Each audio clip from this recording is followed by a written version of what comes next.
Hello दोस्तों, GD education live channel में आपका स्वागत है। आज हम बात करते हैं कि जो कक्षा 8 का जो फर्स्ट अध्याय है, जो सोशल साइंस जो सामाजिक विज्ञान है, उसका जो फर्स्ट अध्याय है जिसका नाम है संसाधन एवं विकास। ये भूगोल का एक चैप्टर है, जो फर्स्ट चैप्टर है। देखो, इसको हम विस्तार से जानने की कोशिश करेंगे और मैं आपसे वादा करता हूँ, अगर जब ये समाप्त होगा तो आपके किसी भी प्रकार का डाउट नहीं बचेगा। चलो बिना टाइम गवाए वीडियो को शुरू करते हैं। चलो देखो, पहले बात करते हैं कि इस जो फर्स्ट चैप्टर जो भूगोल का, उसका नाम है संसाधन एवं विकास। देखो, जानने योग्य तथा तथ्य तथा महत्वपूर्ण शब्दावली। प्रकृति से प्राप्त कहने का मतलब है कि जो प्रकृति से जो प्राप्त होता है, प्रकृति से प्राप्त विभिन्न वस्तुएं जो हमारी आवश्यकताओं को पूरा करने में प्रयुक्त होती है। मतलब प्रकृति से प्राप्त जिन विभिन्न वस्तु जो हमारी आवश्यकता को पूरा करती है, जिनको बनाने के लिए प्रौद्योगिक उपलब्ध, जो आर्थिक रूप से क्या करते हैं, सांस्कृतिक रूप से मान्य होते हैं, वो क्या कहलाते हैं? वो कहलाते हैं संसाधन। क्या कहलाते हैं? संसाधन। अब जैव मंडल क्या होता है? जैव संसाधन किसे कहते हैं? जीव मंडल से प्राप्त संसाधन क्या कहलाते हैं?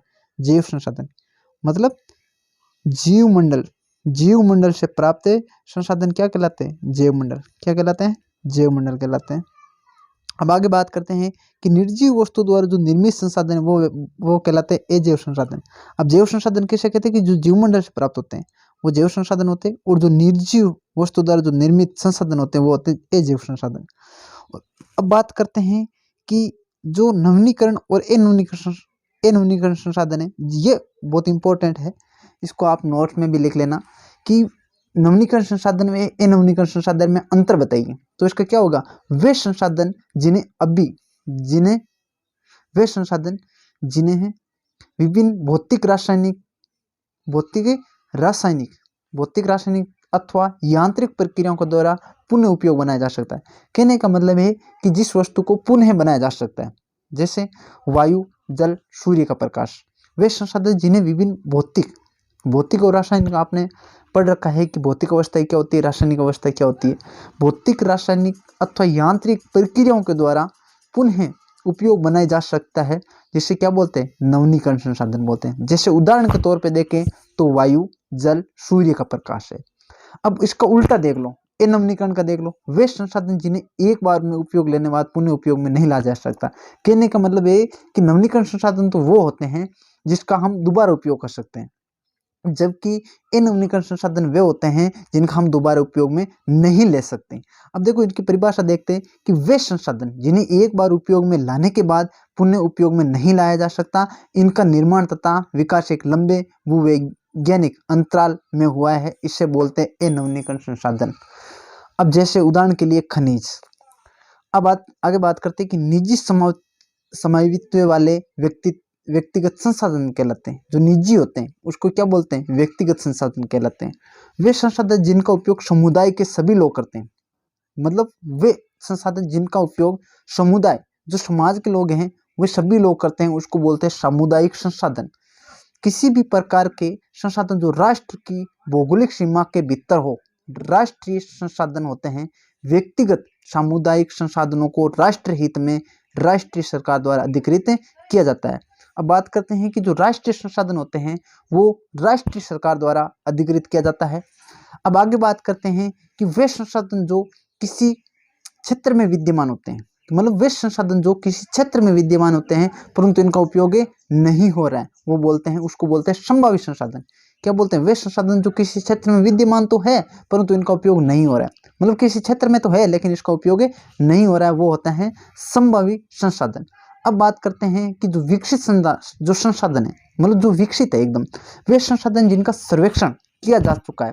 सर्वेक्षण कहने का मतलब इसकी खोज हो चुकी है। वे संसाधन जिनका सर्वेक्षण किया जा चुका है और इनके उपयोग की गुणवत्ता तथा मात्रा निर्धारित हो चुकी है। इनकी जो गुणवत्ता है और उसकी जो मात्रा है उसको क्या होगा? निर्धारित हो चुकी है, उन्हें हम विकसित संसाधन कहते हैं।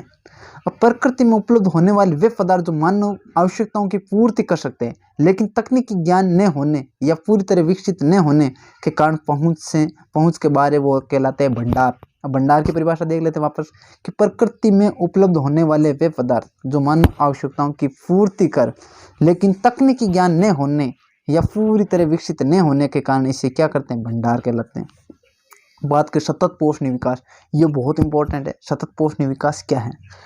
इस तरह से विकास किया जाए जिससे पर्यावरण को हानि नहीं पहुंचे। अब सतत पोषणीय विकास क्या है कि मतलब इस तरह से विकास करना चाहिए जिससे क्या है कि जो पर्यावरण है उसको हानि नहीं पहुंचे तथा वर्तमान में किए जा रहे विकास के द्वारा भावी पीढ़ियों की आवश्यकता की अवहेलना न करें। इसको बोलते हैं सतत पोषणीय विकास। जिससे क्या, अगर हम किसी का विकास कर रहे हैं तो उनसे क्या है कि जो पर्यावरण है उसको हानि, किसी भी प्रकार की हानि नहीं पहुंचे, वो हमारा होता है सतत पोषणीय विकास। अब बात करते हैं कि संसाधन नियोजन क्या होता है।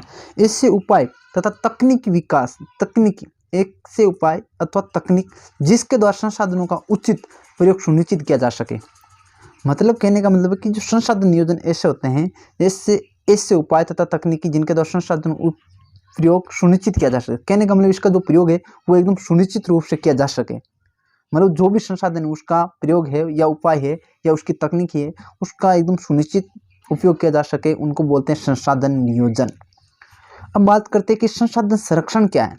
संसाधन का न्याय संगत तथा योजनाबद्ध प्रयोग जिससे संसाधन का अपव्यय न हो। कि कहने का मतलब संसाधन को कोई हानि न हो, मतलब संसाधन का न्याय संगत तथा योजनाबद्ध प्रयोग जिससे क्या संसाधन का अपव्यय न हो। कहने का मतलब उसको कोई हानि न हो, उसको बोलते हैं संसाधन संरक्षण। भूमि निम्नीकरण। भूमि निम्नीकरण क्या होता है कि विभिन्न प्राकृतिक तथा मानवीय क्रियाकलापों द्वारा मृदा का कृषि के योग्य न रह पाना। मतलब विभिन्न प्राकृतिक तथा मानवीय क्रियाकलापों द्वारा मृदा का कृषि के योग्य न रहना, उसको बोलते हैं भूमि निम्नीकरण। अब आगे बात करें निवल तथा शुद्ध बोया गया क्षेत्र। निवल तथा शुद्ध बोया गया क्षेत्र वे क्षेत्र जहां वर्ष में एक बार या एक से अधिक बार कृषि की गई हो।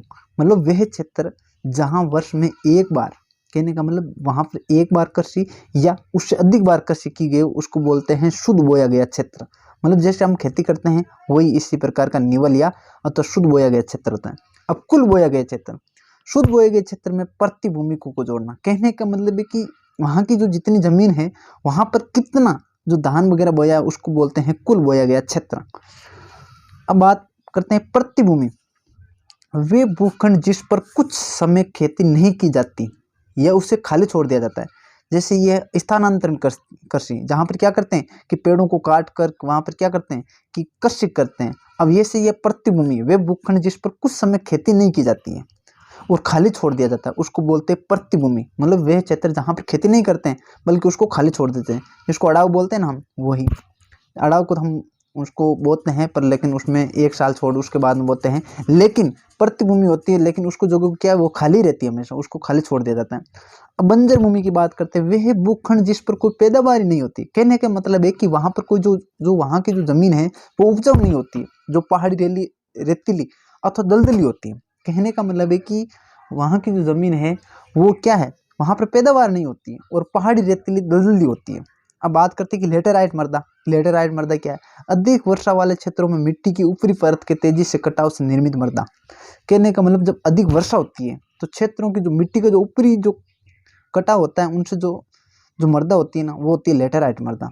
मृदा अपरदन क्या होती है, प्राकृतिक कारकों द्वारा मृदा का एक स्थान से हटना। कहने का मतलब है मृदा अपरदन का है कि मृदा का एक स्थान को छोड़कर दूसरे स्थान पर बह जाना, उसको बोलते हैं मृदा अपरदन। अब बात करते हैं कि उत्खात भूमि। उत्खात भूमि क्या है, उत्खात भूमि वह भूमि है प्रवाहित जल तथा पवनों के द्वारा किए जाने वाला मृदा अपरदन से उत्खात भूमि। कहने का मतलब या तो पवन के द्वारा या जल के द्वारा जब मृदा एक स्थान से उठ करके दूसरे स्थान पर जाती है। अपरदन का मतलब होता है एक स्थान से हट करके दूसरे स्थान पर चले जाना। या उत्खात भूमि उसको बोलते हैं कि जो जल या पवनों के द्वारा किसी मृदा से। अब आगे बात करते हैं कि जो अति लघुत्रात्मक वाले प्रश्न हैं, एक अंक वाले, जो आपके परीक्षाओं के लिए महत्वपूर्ण है। अगर आप इनको पढ़ करके जाते हो तो मैं गारंटी या दावे के साथ कहता हूँ इनमें से एक भी प्रश्न आपकी परीक्षाओं से बाहर नहीं जाएगा। एक बार चलो वीडियो को शुरू करते हैं।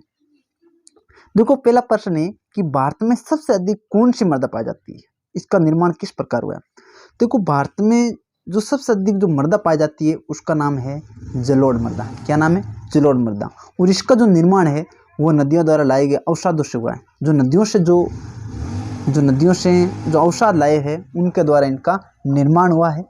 जो भारत में जो सबसे अधिक मृदा पाई जाती है उसका नाम है जलोढ़ मृदा। क्या नाम है, जलोढ़ मृदा। अब अगला प्रश्न है कि महाराष्ट्र सौराष्ट्र और मालवा से कौन सी मृदा पाई जाती है? महाराष्ट्र, सौराष्ट्र और मालवा में, ये भी याद रखना, महाराष्ट्र, सौराष्ट्र और मालवा में कौन सी मृदा पाई जाती है और इस मृदा का निर्माण किस प्रकार हुआ है? तो इसमें देखो पाई जाती है, वो पाई जाती है काली मृदा, इससे रेगर मृदा के नाम से भी जाना जाता है। अब आपके प्रश्न ये भी आ सकता है कि रेगर मृदा क्या है? इसको ही काली मृदा के नाम से जाना जाता है। इसका निर्माण ज्वालामुखी के मैग्मा द्वारा, आग्नेय जो शैलो होती है, जो शैले होती है ना, जो 3 प्रकार की जो शैले होती हैं, इनके द्वारा इसका निर्माण हुआ है, ज्वालामुखी के मैग्मा। अब अगले बात करते हैं कि जो मृदा निर्माण की प्रक्रिया में किन्हीं 2 महत्वपूर्ण कारकों के नाम बताओ, कि जो मृदा निर्माण है उसके जो कारक होते हैं, उनको जो प्रभावित करने वाले कारक है वो कौन-कौन से हैं? अब देखो जो इनके कारक हैं वो है उच्चावच, जनक सेल, कौन-कौन से? उच्चावच, जनक सेल, जलवायु और वनस्पति। पहला कौन सा है? उच्चावच, जनक सेल, जलवायु, वनस्पति, संस्तर शैले, ह्यूमस और समय। ये क्या है? इसको प्रभावित करने वाले कारक या जो 2 महत्वपूर्ण कारकों में से हैं। अगर आप इनमें से 2 का पूछा है तो आप ऐसा करना, सबका ही याद करके जाना, क्योंकि परीक्षा में ऐसे ही प्रश्न पूछे जाते हैं।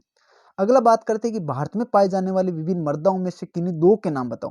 भाई भारत में जो किस प्रकार की मृदा पाई जाती है? देखो जलोढ़ मृदा भी ये भारत में पाई जाती है। काली मृदा, जिसे क्या नाम दिया था अभी हमने पढ़ा था, रेगर मृदा, यही भारत में पाई जाती है। लाल व पीली मृदा ये भी भारत में पाई जाती है। लेटेराइट मृदा ये भी भारत में पाई जाती है। मरुस्थलीय मृदा ये भी भारत में पाई जाती है और वन मृदा ये भी भारत में पाई जाती है। तो इसके बजाय इसको याद रखना कि जो भारत में पाए जाने वाली जो मृदा है, जलोढ़, काली, लाल व पीली, लेटेराइट, मरुस्थलीय, वन मृदा, ये क्या है? ये भारत में मृदा पाई जाती है। अब अगला नेक्स्ट क्वेश्चन है जो 5 है कि वन मृदा की 2 विशेषता बताओ, कि जो वन से जो मृदा होती है, जो वनों में जो मृदा होती है, उनकी 2 विशेषता बतानी है। नदी घाटी में मृदा दोमट तथा सीलदार, परंतु ऊपरी ढलान पर इनका गठन मोटे कणों द्वारा। कहने का मतलब कि जो वन मृदा होती है उसकी 2 विशेषता ये है कि नदी घाटियों में मृदा दोमट तथा सीलटदार, परंतु ऊपरी ढलानों पर इनका गठन मोटे कणों द्वारा। हिमालय के हिम क्षेत्र या अधिशीलिक ह्यूमस रहित, ये भी याद करना, ये इंपॉर्टेंट प्रश्न है। अगला प्रश्न है कि मरुस्थलीय मृदा की 2 विशेषता। जो मरुस्थलीय मृदा उनकी 2 विशेषता, पहले पढ़ा था वन मृदा, अब पढ़ते हैं मरुस्थलीय। रंग लाल और भूरी, इसकी जो मृदा होती है वो रंग, इसका जो रंग होता है वो लाल और भूरी मृदा होती है। रेतीली और लवणीय मृदा होती है। ह्यूमस और नमी की मात्रा कम होती है इसमें। अब बात करते हैं पृथ्वी सम्मेलन 1992 का, जब उसका उद्देश्य क्या था? जो पृथ्वी सम्मेलन हुआ था 1992 को, तो इसका जो मुख्य उद्देश्य क्या था? इसका जो मुख्य उद्देश्य था ये था कि पर्यावरण संरक्षण तथा सामाजिक आर्थिक विकास की समस्याओं का हल ढूंढना। जो पर्यावरण संरक्षण है तथा सामाजिक आर्थिक विकास की समस्याओं का हल ढूंढना। अब अगला है एजेंडा 21 क्या है? एजेंडा 21 क्या है? एजेंडा 21 क्या है? ये एक कार्यसूची है। बहुत इंपॉर्टेंट प्रश्न है ये जो मैं बता रहा हूँ। अगर आप इनको याद करके जाते हो तो मैं गारंटी और दावे के साथ कहता हूँ कि इनमें से एक भी प्रश्न आपकी परीक्षाओं में से बाहर नहीं पूछा जाएगा। अभी कान खोल करके सुन लो सब, फिर ये बाद में मत कहना कि हमने याद नहीं किया, उस दिन पढ़ लेते तो क्या होता। देखो एक भी प्रश्न बाहर नहीं जाएगा अगर आप इनको याद करके जाते हो। तो अगर आप कला से वो एकदम लास्ट तक देखोगे तो। एजेंडा 21 क्या है इसके बारे में बात करते हैं। ये एक क्या है? कार्यसूची है जिसका उद्देश्य सम्मान हितों, पारस्परिक आवश्यकताओं एवं सम्मिलित जिम्मेदारियों के अनुसार विश्व सहयोग के द्वारा पर्यावरणीय शक्ति, गरीबी और रोगों से निपटाना। ये क्या है? कार्यसूची है जिसका उद्देश्य क्या है? जो सम्मान हित का मतलब क्या होता है? किसी की भलाई करना। पारस्परिक आवश्यकताओं एवं सम्मिलित जिम्मेदारियों के अनुसार विश्व सहयोग के द्वारा पर्यावरणीय शक्ति, गरीबी और रोगों से निपटान है। अब अगला है 9वां प्रश्न, किन्हीं 2 राज्यों के नाम बताइए जहां सोपानी कृषि, जिसको बोलते हैं सीढ़ीदार कृषि की जाती है। मतलब किन्हीं 2 ऐसे राज्यों के नाम बताइए जहां पर सीढ़ीदार कृषि की जाती है। इस प्रकार की कृषि का क्या लाभ है? कहने का मतलब है कि ऐसे 2 राज्यों के नाम बताइए जहां पर सोपान कृषि की जाती है या सीढ़ीदार कृषि की जाती है और इससे क्या लाभ होता है कृषि से। जम्मू व कश्मीर, हिमाचल प्रदेश, उत्तराखंड, अरुणाचल प्रदेश, मणिपुर, नागालैंड, मिजोरम। कहने का मतलब ये 4-5 याद रख लेना। अगर इसमें से पूछा 2 ही का जब आप याद रखना, जम्मू कश्मीर, हिमाचल प्रदेश, उत्तराखंड, अरुणाचल प्रदेश, मणिपुर, नागालैंड और मिजोरम। यहाँ पर ये मृदा पाई जाती है सीढ़ीदार। यहाँ पर जो कृषि की जाती है ये सीढ़ीदार कृषि की जाती है। इन क्षेत्रों में यहाँ मृदा अपरदन को नियंत्रित करती है। जो मृदा अपरदन होता है उसको वहां पर नियंत्रित करती है, ये इसका लाभ है। ऐसी दो मानवीय क्रियाएं लिखिए जिनके द्वारा भूमि का निम्नीकरण होता है। मतलब ऐसी दो मानवीय क्रियाएं लिखिए जिनके द्वारा भूमि का निम्नीकरण होता है। पहला है अति पशुचारण। जो पशुचारण है वो वनोन्मूलन, खनन, अत्यधिक भूमजल का निष्कासन, ये इनके द्वारा जो दो मानवीय क्रियाएं हैं इनके द्वारा है ये। फिर बात करते हैं कि लघु दीर्घ उत्तर वाले जो बड़े प्रश्न जो 3 या 5 अंक वाले प्रश्न है, जो हमने ऊपर पढ़े वो तो 2 नंबर वाले थे। अब आने वाले हैं कि 3 या 5 वाले। अब देखो, संसाधन के अति उपभोग से कौन सी समस्या उत्पन्न होती है? संसाधन के अति उपभोग से मतलब संसाधन का अगर हम ज्यादा उपयोग करेंगे तो उनसे कौन सी समस्या उत्पन्न होगी, हमें किस प्रकार की समस्याओं का सामना करना पड़ेगा? देखो, संसाधनों का ह्रास कहने का मतलब कि संसाधन तो कम होंगे ही होंगे। संसाधन समाज के कुछ ही लोगों के हाथ में, एक संसाधन साधन संपन्न, दूसरा संसाधनहीन वर्ग। कहने का मतलब है ये उसका मतलब है कि संसाधन समाज के कुछ ही लोगों के हाथ में, कि संसाधन है वो धीरे धीरे क्या हो रहे हैं, नष्ट हो रहे हैं। मतलब इसका जो स्तर है वो धीरे धीरे कम हो रहा है। अगली बात करते हैं कि तीसरा, वैश्विक परिस्थितिक संकट, जैसे भूमंडलीय तापमान जिसको बोलते हैं ग्लोबल वार्मिंग, वो जो ओजोन परत उसका क्षय हो रहा है, जो पैराबैंगनी किरण आती है, जो ओजोन परत है उसमें जो छिद्र है वो भी बड़े बड़े हो रहे हैं। तो हमें पता है कि ये वैश्विक परिस्थिति जो ग्लोबल वार्मिंग उसका भी प्रभाव पड़ रहा है, वो भी नष्ट हो रही है। पर्यावरण प्रदूषण हो रहा है, भूमि निम्नीकरण का होना, ये भी आपके लिए एक इम्पोर्टेंट टॉपिक है। खादर क्या होता है और बांगर क्या होता है, इसमें अंतर बताना है। नवीन जलोढ़ मृदा, इसका ये अंतर है। अधिक बारीक व रेतीली मृदा, कहने का मतलब खादर होती है वो नवीन जलोढ़ मृदा होती है, अधिक बारीक व रेतीली होती है, बार बार नवीनीकरण होता है इनका, नदी के पास डेल्टा तथा बाढ़ निर्मित मैदानों में पाई जाती है ये मृदा। कहने का मतलब जो खादर होता है उसमें नवीन जलोढ़ मृदा होती है, बारीकी रेतीली मृदा होती है, बार बार इसका नवीनीकरण भी होता है, नदी के पास डेल्टा होता है, मतलब उस प्रकार की यह है। अब बात करते हैं बांगर। बांगर की बात करते हैं कि प्राचीन जलोढ़ मृदा, ये वो कौन सी थी, नवीन थी, इसका उल्टा कर दो प्राचीन। अब कंकड़ तथा कैल्शियम कार्बोनेट, उसमें क्या था, बारीकी व रेतीली थी, इसमें कंकड़ व कैल्शियम कार्बोनेट है, इसमें बार बार नवीनीकरण नहीं है, इसका बार बार नवीनीकरण नहीं होता, जबकि उसका बार बार नवीनीकरण होता है। नदी से दूर ऊंचे स्तर पर पाई जाती है, ये जो मृदा होती है जो नदी से ऊंचे स्तर पर पाई जाती है, जबकि वो कहाँ पर होती है, जो ये डेल्टा में होती है। अगला देखते हैं, पृथ्वी सम्मेलन 1992 पर टिप्पणी लिखो। ये प्रश्न भी बहुत इंपॉर्टेंट है, अगर आप इनको पढ़ते हो ना, ये स्टार लगे हुए हैं ना, क्यों लगे हुए हैं पता, ये परीक्षाओं में प्रश्न 100 पूछे जाएंगे, 100 में से 100% ऐसे प्रश्न पूछे जाएंगे। अगर आप इस प्रकार के प्रश्न पढ़ते हो तो मैं गारंटी के साथ कहता हूँ एक भी प्रश्न बाहर नहीं जाएगा। चलो वीडियो को शुरू करते हैं। जो तीसरा हमारा, पृथ्वी सम्मेलन 1992 में टिप्पणी लिखो, उस पर एक टिप्पणी लिखनी है जो पृथ्वी सम्मेलन हुआ था। देखो, जून 1992 में रियो डी जेनेरो, ये कहाँ पर, ब्राजील में, रियो डी जेनेरो ये ब्राजील में है, जहाँ पर जून 1992 में ये हुआ था। 100 से अधिक देशों के राष्ट्र अध्यक्षों ने इसमें भाग लिया था। कहने का मतलब जो पृथ्वी सम्मेलन हुआ था वहाँ पर 100 से अधिक देशों ने, कहने का मतलब जो 100 से अधिक देश है उन्होंने इस जो सम्मेलन था उसमें भाग लिया था। विश्व स्तर पर उभरते पर्यावरण संरक्षण वो सामाजिक आर्थिक समस्याओं का हल ढूंढने के लिए आयोजित विश्व स्तर पर उभरते पर्यावरण संरक्षण, कहने का मतलब कि जो विश्व पर उभरते जो पर्यावरण संरक्षण है और जो सामाजिक आर्थिक समस्याओं को हल ढूंढने के लिए आयोजित किया गया था। कहने का मतलब जो सामाजिक आर्थिक जो समस्या हो रही है उसको हल ढूंढने के लिए इस सम्मेलन का आयोजित किया गया था। नेताओं द्वारा भूमंडलीय जलवायु परिवर्तन और जैविक विविधताओं के घोषणा पत्र पर हस्ताक्षर किए गए थे। अगला है कि भूमंडलीय वन सिद्धांतों पर सहमति, जो भूमंडलीय जो वन है उस पर सिद्धांतों पर सहमति जताई गई थी उस समय। अब अगला प्रश्न है कि मृदा अपरदन को किस प्रकार रोका जा सकता है, विभिन्न उपायों को लिखिए कि मृदा अपरदन है उसको किस प्रकार रोक सकते हैं। अगर जो मृदा जो कट करके एक स्थान से दूसरे स्थान पर जा रही है तो उसको किस प्रकार रोक सकते हैं, इसके बारे में हम चर्चा करेंगे। देखो, नदियों पर बांध बनाकर उनके बहाव को कम करना, जो नदियां हैं उस पर बांध बना करके उसके बहाव को क्या करना है, कम करना है। अधिक से अधिक वृक्ष लगाना है, जो हम जो वृक्ष की जो कटाई कर रहे हैं उनको क्या करना है, हमें जो वृक्ष है उसको अधिक से अधिक लगाना है। मरुस्थलीय क्षेत्रों में कांटेदार वनस्पति लगाकर, जो मरुस्थलीय क्षेत्रों में उसमें कांटेदार वनस्पति लगाकर उसको हम इस प्रकार का क्षेत्र जो मृदा अपरदन उसको रोक सकते हैं। पहाड़ी क्षेत्रों में सीढ़ीनुमा खेत बना करके, अगर हम सीढ़ीनुमा खेत बनाएंगे तो वहाँ पर क्या है, जो रेत है वो उसमें जो मिट्टी है वो एकदम उसके पास में आ जाती है तो क्या वो मृदा अपरदन उसका कारण वो रुक जाता है। मरुस्थलीय क्षेत्रों के किनारों पर पेड़ लगाना, कि जो मरुस्थलीय क्षेत्र है वहाँ पर जो किनारों पर अगर पेड़ लगाएंगे तो मृदा है वो जल या उसके द्वारा बह करके नहीं जाएगी। अगला है कि शुद्ध बोए गए क्षेत्र तथा कुल बोए गए क्षेत्र में क्या अंतर है। अगर शुद्ध बोया गया क्षेत्र है और कुल बोया गया क्षेत्र, उसमें दोनों में अंतर क्या है। अब देखो शुद्ध बोया गया क्षेत्र की बात करें, कुल ज्ञात क्षेत्रफल का वह भाग जो कृषि के लिए उपयोगी है। किसके लिए उपयोगी, जो कृषि के लिए उपयोगी, मतलब कुल क्षेत्रफल का भाग जो कृषि के लिए उपयोगी है। भारत में कुल क्षेत्रफल लगभग आधा भाग शुद्ध बोया गया क्षेत्र है। लगभग भारत का लगभग आधा, कहने का मतलब 1/2 भाग है जो शुद्ध बोया गया है। इनकी गणना वर्ष में फसल के आधार पर की जाती है। जो इसकी जो शुद्ध बोया गया क्षेत्र है इसकी जो गणना है, जैसे हम जनसंख्या जनगणना करते हैं उसी प्रकार जो ये है गणना वर्ष में फसल के आधार पर की जाती है कि भाई फसल कितनी उसके आधार पर की जाती है। अब कुल बोया गया क्षेत्र ये क्या है। अब देखो वे क्षेत्र जिसमें कृषि अवधि, वे क्षेत्र जिसमें देखो बात करते हैं कि वह क्षेत्र जिसमें कृषि अवधि में एक से अधिक फसलें बोई जाती है। कहने का मतलब है एक साल में एक से अधिक फसलें बोई जाती है, उसको बोलते हैं। अब दूसरा है कुल बोया गया क्षेत्र। भारत में शुद्ध बोया गया क्षेत्र से बहुत अधिक है। कुल बोया गया क्षेत्र भारत में जो शुद्ध बोया गया है उनसे क्या है, अधिक है।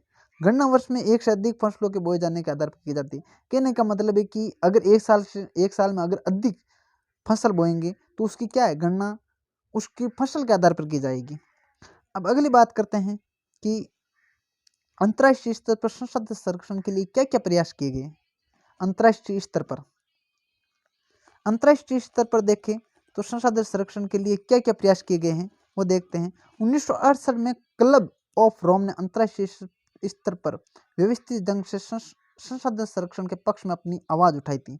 1968 में क्लब ऑफ रोम ने, जो क्लब जो अंतर्राष्ट्रीय स्तर पर जो था, उन्होंने क्या था, उन्होंने इस प्रकार संसाधन संरक्षण के पक्ष में अपनी आवाज उठाई थी, उन्होंने बोलने का साहस किया। 1974 में सुमेकर ने पुस्तक, जो सुमेकर की पुस्तक थी इसका नाम था स्मॉल इज ब्यूटीफुल, क्या नाम था, स्मॉल इज ब्यूटीफुल, में गांधी के दर्शन की पुनरावृत्ति की थी। कहने का मतलब गांधी जी ने ये पहले ये शब्द बोले थे, उन्होंने वापस जो किताब थी स्मॉल इज ब्यूटीफुल उसमें इसको वापस पुनरावृत्ति की। 1987 में बर्टरलैंड आयोग ने सतत पोषणीय विकास की संकल्पना प्रस्तुत की। अगला है महत्वपूर्ण योगदान पृथ्वी सम्मेलन जो 1992 को हुआ था, उसमें इस प्रकार का संरक्षण के लिए अलग अलग प्रयास किए गए थे। अब अगला है कि संसाधन नियोजन से आप क्या समझते हैं। जो संसाधन नियोजन है उनसे आप क्या समझते हैं, संसाधन नियोजन है क्या, उनसे आप क्या समझते हैं। संसाधनों का संरक्षण क्यों आवश्यक है, संसाधनों का संरक्षण भी क्यों आवश्यक है। देखो संसाधन नियोजन संसाधनों के उचित उपयोग की तकनीकी और कौशल संसाधन नियोजन की आवश्यकता है। देखो संसाधन नियोजन संसाधन के उचित उपयोग की तकनीक और कौशल है। अब इसका पहला देखें कि संसाधनों का संरक्षण क्यों है, क्यों आवश्यक है। देखो संसाधन सीमित तथा उनका वितरण असमान है, इसलिए हमें संरक्षण इसलिए आवश्यक है। विवेकपूर्ण उपयोग के लिए नियोजन अत्यंत महत्वपूर्ण। कुछ संसाधन न्यूनीकरण है, कुछ संसाधन नवीनीकरण भी है। इस कारण स्वामित्व के आधार पर संसाधनों के विभिन्न प्रकारों को समझाइए। अब ये बड़ा प्रश्न है, बहुत इंपॉर्टेंट प्रश्न है। अगर आप पॉइंट बना करके लिखोगे ना तो परीक्षा जो एग्जामिनर है वो आपका एक भी नंबर नहीं काटेगा। स्वामित्व के आधार पर संसाधनों का वर्गीकरण, पहले बात करते हैं ए व्यक्तिगत संसाधन। व्यक्ति के स्वामित्व में बाग, चारागाह, तालाब, कुआं आदि। बी की बात करते हैं सामुदायिक संसाधन। पहला कौन था व्यक्तित्व संसाधन, और दूसरा है सामुदायिक संसाधन, और तीसरा है राष्ट्रीय संसाधन, और डी है अंतर्राष्ट्रीय संसाधन। अब देखो 20 सामुदायिक संसाधन है, समुदाय के सभी लोगों को उपलब्ध गांव की पशुचारण भूमि, शमशान भूमि, तालाब, नगरीय क्षेत्रों में पार्क, पिकनिक स्थल, खेल के मैदान, मतलब इस प्रकार है वो सामुदायिक संसाधन है। राष्ट्रीय संसाधन की बात करें कि तकनीकी रूप में सभी संसाधन राष्ट्रीय, भाई तकनीकी रूप जो भी संसाधन है, जितने भी संसाधन उपलब्ध है वो क्या है, राष्ट्रीय संसाधन है। राष्ट्रीय सरकार को अधिकार है कि वे राष्ट्रीय हित में व्यक्तिगत संसाधन का अधिग्रहण कर सकती है। खनिज संसाधन, जल संसाधन, वन तथा वन्य जीवन, राजनीतिक सीमाओं के भीतर संपूर्ण भूमि, 12 समुद्री मील 19 किलोमीटर तथा महासागरीय क्षेत्र में पाए जाने वाले संसाधन राष्ट्रीय संसाधन है। अब डी अंतर्राष्ट्रीय संसाधन, जो विदेश के संसाधन है उसकी बात करते हैं। अंतर्राष्ट्रीय संस्थाओं द्वारा नियम बनाना, जो विदेश की जो संस्थाएं, जो संसाधन उनका तट रेखा से 200 किलोमीटर से पूरे खुले महासागरीय संसाधन पर किसी देश का अधिकार नहीं है, अंतर्राष्ट्रीय संसाधन की अनुमति के बिना उपयोग नहीं है।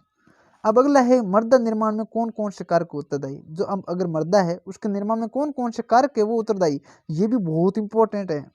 देखो जो कारक है, शैल है, जलवायु है, पेड़ पौधे, अतिचारण है, वर्षा है, इस प्रकार के ये क्या है कारक है। शैल, मृदा के लिए उचित सामग्री मिलाना। दूसरा है कि जलवायु, जिसमें लंबी अवधि में सेलों को छोटे छोटे टुकड़ों में, छोटे छोटे कणों में बदलना, जड़ें सेलों में घुसकर उन्हें तोड़ फोड़ देना, मतलब इस प्रकार की है। अगला है कि अतिचारण, पशुधन निरंतर चराई से सेलों में परिवर्तन संभव है। वर्षा का जल सेलों के छिद्रों में घुसकर के तोड़ फोड़ का कार्य करता है और लंबे समय तक इन कारकों को क्रियाशील रहने से टूटने की क्रिया चलती है और धीरे धीरे मृदा का निर्माण होता है। मतलब इस प्रकार की है जो इनके लिए जो मृदा निर्माण में उत्तरदायी जो कारक है वो इस प्रकार है। अगला है कि भारत में पाई जाने वाली मृदा का वर्णन करो तथा उनका वितरण भारत के मानचित्र में दर्शाइए। अब देखो मानचित्र आगे बात करेंगे। जलोढ़ मृदा है, दूसरी काली मृदा। भारत में पाई जाने वाली मृदा, जो भारत में जो पाई जाने वाली मृदा है उनका वर्णन करना है। संपूर्ण उत्तरी मैदान में फैलाव, सिंधु गंगा तथा ब्रह्मपुत्र नदी द्वारा विकसित जो जलोढ़ मृदा है, संपूर्ण जो उत्तर मैदान है उसमें फैलाव इसका सबसे ज़्यादा है। रेत, सिल्ट तथा मृतक के विभिन्न अनुपात, बहुत उपजाऊ तथा गन्ना, चावल, गेहूँ, मतलब उपजाऊ के लिए बात करें तो गन्ना और चावल के लिए जलोढ़ मृदा सबसे अच्छी मृदा है। काली मृदा के लिए बात करते हैं, इसका जो रंग होता है वो काला होता है, उसका जो दूसरा नाम है वो है रेगर मृदा। ये कपास तथा मूंगफली के लिए खेती के लिए अत्यंत उपयुक्त है। यह पाई जाती है महाराष्ट्र, सौराष्ट्र, मालवा, मध्य प्रदेश और छत्तीसगढ़ के पठारी भाग में पाई जाती है। ये देखो इस प्रकार के प्रश्न है आपके, बहुत इंपॉर्टेंट प्रश्न है। अगर आप इसको याद करके जाओ तो एक मैं गारंटी के साथ कहता हूँ, अगर आपने इसको ध्यानपूर्वक देखा तो एक भी प्रश्न आपके नहीं छूटेगा परीक्षाओं में। अगर इस प्रकार के, अगर आप इस प्रकार से अगर हेडिंग डाल करके लिखोगे ना तो एक भी प्रश्न आपके नहीं छूटेगा। अगर आप मेरे चैनल पर नए हो तो इसे सब्सक्राइब जरूर कर देना, आपको बार बार कहने की जरूरत ना पड़े। अब आगे देखते हैं। पहला प्रश्न है कि लोहे ऐसा किस प्रकार का संसाधन है। ऑप्शन के है नवीनीकरण योग्य, के है प्रवाह, गे है जैव और गे है अनवीनीकरण योग्य। अब देखो इनका जो इसका उत्तर है वो है गे, अनवीनीकरण संसाधन। जो लोहे ऐसा है वो किस प्रकार का संसाधन, वो है अनवीनीकरण संसाधन। अब अगला है ज्वारीय ऊर्जा निम्नलिखित में से किस प्रकार का संसाधन है। जो ज्वारीय ऊर्जा है वो किस प्रकार का संसाधन है। जो इसका जो राइट आंसर होगा वो होगा के। कौन सा होगा के, पुण्य पूर्ति योग्य। कौन सा है, पुण्य पूर्ति योग्य। पंजाब में भूमि निम्नीकरण का निम्नलिखित में से मुख्य कारण क्या है। पंजाब में भूमि निम्नीकरण का निम्नलिखित में मुख्य कारण क्या है। गहन खेती, अधिक सिंचाई, वनोन्मूलन या अति पशुचारण। जो इसका जो राइट आंसर होगा वो होगा खे, उत्तर। जो इसका जो राइट आंसर अधिक सिंचाई।